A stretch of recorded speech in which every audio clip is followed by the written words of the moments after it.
So we just finished our second exercise, so now we go to unit modules, and we're going to start our first assignment.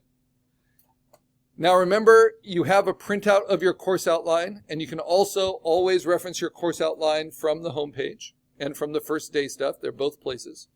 And when you look at the course outline, we are now on to the second page, and we are getting to our first assignment, right? So today is September 4th. We're introducing it. It is the fantasy landscape assignment. We have to use at least 5 reference images. It is a raster project. We do it in Photoshop. You can keep working on it on Photopea or another PSD-friendly program outside of class. And we are going to combine at least 5 different references into a believable fantasy landscape of our own design. It is not due next class. Next class is a working day for it, a very important working day for it. It is due a week from today, on September 11th, right? That's good luck, okay? But between those days, it tells you what our general assignment grading rubric is. This is different than an exercise. These assignments are our portfolio projects. We have 7 of them, right? Each of them is worth 3 points, which isn't a whole lot more than 2 points, but there's only 100 points in the semester, right? The difference is with an exercise, which is worth 2 points, if you turn nothing in, you get a 0. Same thing here. If you turn in nothing by the deadline, you get a 0 on the assignment. But on an exercise, if you miss the deadline, you can still submit it for credit. On an assignment, if you miss the deadline and don't turn in anything by the deadline, you get a 0 and you're stuck with the 0. Okay. That is what I call kind of just a professional expectation. So if you work, because we're talking about concept art for this first section, if you work as a digital imaging or a digital media artist and a client gives you a deadline and then you ghost that client, not only do you not get paid for that job, but that client will blacklist you to every contact they have, right? Because that's the worst thing for an art director or for an employer or for a publisher or whatever it might be, right? Is to think they have work coming and then just not have the work show up, right? So what do you have to do? Doesn't mean you always have to get the work done on time and it's perfect. It means you always, just like in your professional life, you always have to acknowledge the deadline with your art director, right? So on an assignment, as long as you turn in something by the deadline, even if it's just the very first sketch you do, something that shows that you are starting to work on it, right? That is enough to get 1 out of 3 points. That is acknowledging the deadline. And it's very common professional practice to say, to take a job, they need it on Friday. You send them sketches on Wednesday. They give you input. And then you're working on it. And then it's Thursday, it's almost Friday, and you end up emailing or texting or calling the client and saying, if you can give me a 2-day extension, this is where I am now, but I think I can really make it special, right? And they'll say yes or they'll say no, right? But that's acknowledging the deadline. And very often, that's good professional practice. That keeps you in good standing. It gives you the opportunity to do the best work. And then if it's a good experience, you get hired again and again and again. So always turn something in by the deadline for assignments. That's the big difference. And that's going to be from now on, even if it's just a sketch. And you can always turn things in early. Turning in something by deadline that meets the bare minimum requirements of the assignment, like it was for exercises, that will get you 2 out of 3 points. But there's obvious places it can be improved, obvious things that, could use more time. Once you make an assignment that all the kind of weakest links are resolved, everything's brought up to the highest level of finish that you can do, right, at your level as we're improving and learning, then you'll get 3 out of 3 points. So this is to encourage you to keep working on these assignments and make them as good as you can by the end of the semester. Some of you might get 3 out of 3 points on your first submission because you're familiar with it, you really tried to craft it, you might have worked outside of class on it. Others of you, you'll get the 2, and then you'll know how to improve it more and more as we learn more skills. And then you might go back later in the semester at any time and you can improve it to get a 3. The only reason you can improve your grade in an assignment is if you didn't submit anything by the deadline. So just don't get a 0, right? Make sense? Even if you miss class, you can still submit it through Canvas. Don't get 0s. Okay. So let's start with this assignment. It's unit module 4. This is our real compositing unit. This is when we're actually making real work with compositing, not just getting used to something. So compositing, again, is raster collage. And so this has a few components to it. We have to answer a question of the day number 1 for this, and then we have to turn in assignment 1.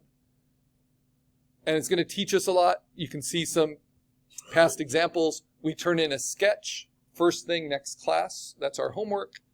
And then we're going to work towards that sketch vision. This is the one I just passed around. By compositing from other people's pixels or our own photographs, which are also able to be used for this. This is question of the day 1. I'm just going to introduce it here. How do you get your credit for the question of the day? It's just worth a point. You get credit by writing more than 100 words on this kind of journaling topic to show your understanding, trying to answer all parts of the question. What are the advantages and disadvantages of digital raster over traditional art, right? So this is comparing traditional like painting practices, sculpture practices with some of the digital raster pixel-based processes we've learned so far. And then what are the dangers of using a digital practice rather than a traditional practice, right? And your own thoughts about that. And here are some slides that can help you think about it from the intro of the course, right?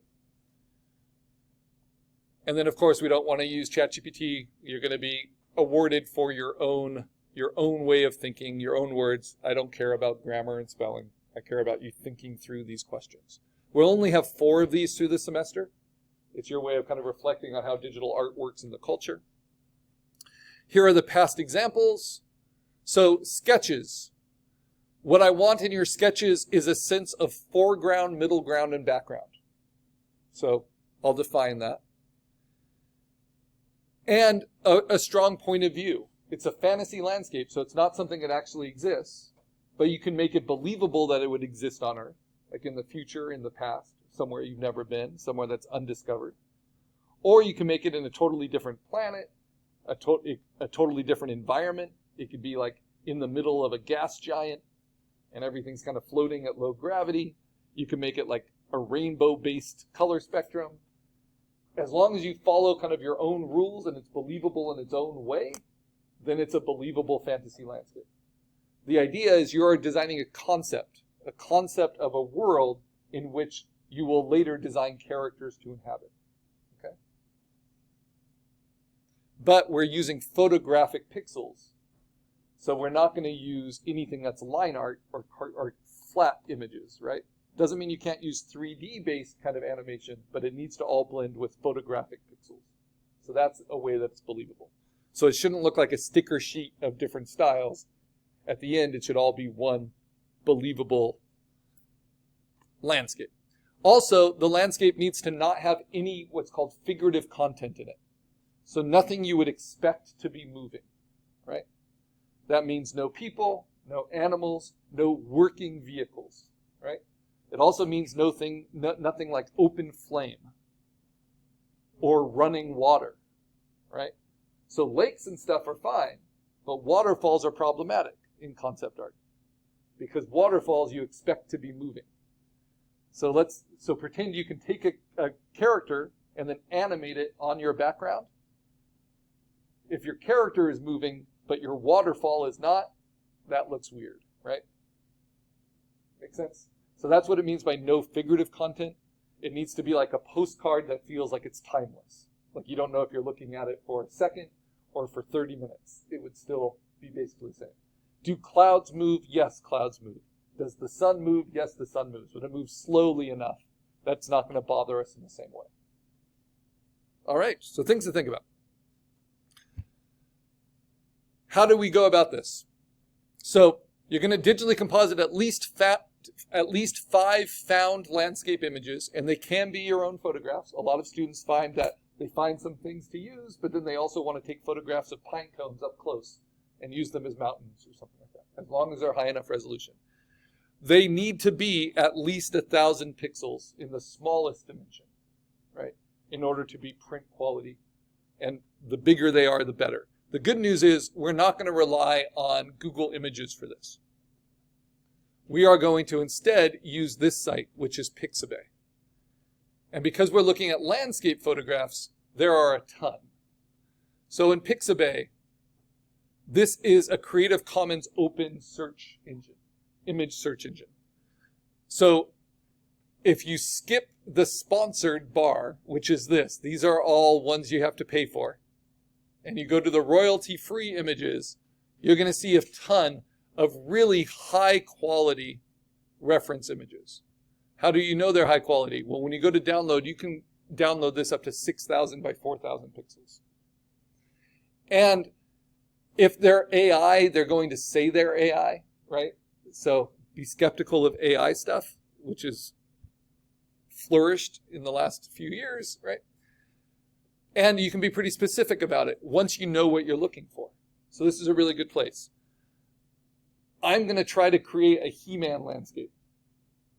But you can do anything you want, right? So if I'm trying to get ideas, He-Man spooky, since we're getting into spooky season, I just remember them being pretty cool. I'm going to look up a He-Man spooky landscape because I love animated landscapes as inspiration. This one looks pretty good. Doesn't mean I'm going to try to match this. I'm going to be inspired by this. And I'm not going to require you post inspiration for this project, but I'm always going to recommend it. So I'm going to open that image in a new tab. Doesn't matter if it's big or small. This is going to be my inspiration. Okay, now I'm going to look for some references because I think it's most helpful to start looking for references before you start sketching. Because if I were to sketch now, I'd just basically copy that, but have no idea if I have references that work. So what do? I go to the assignment. I click on, I got to find it. There it is. I click on the Pixabay link, and I'm looking for good quality landscape components that are going to fit my vision. So not something generic like landscape, but something like, let's see, jaw, bone. All right, now remember, I'm glad the adult content thing is off. I don't know what the sexy jawbones are that are in the world. But you're going to see lots of results. So just like digital image mining in Google, you can sharpen this, right? So I want photos. I don't want illustrations or vectors for this. I want photographic pixels. I don't care about the orientation, whether it's portrait or landscape. I want the size to be large, but all of these, they wouldn't be on Pixabay if they weren't large enough. And the color I'm open to. So this helps a little bit. And what I'm looking for my inspiration, is something like this. Now, how does that relate to landscape? Well, in my inspiration, the landscape's made with these kind of rocks that grow like teeth. That's pretty cool. How can I do that in compositing? Well, I'll need reference of rocks and I'll need reference of teeth. Make sense? So once I find something, remember you can always download more than you end up using. I want to get the largest size I can for this. As long as it's at least this size, it's usable, right? But nothing under 1,000 pixels in either dimension.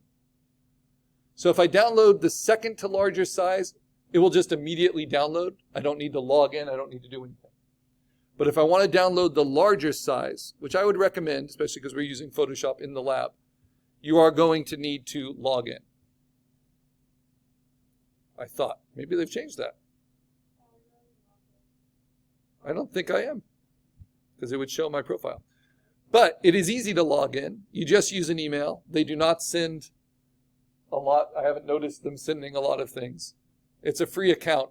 But what's nice about that, yeah, so maybe you can download the largest size. But if you find you can't, it's because you haven't logged in.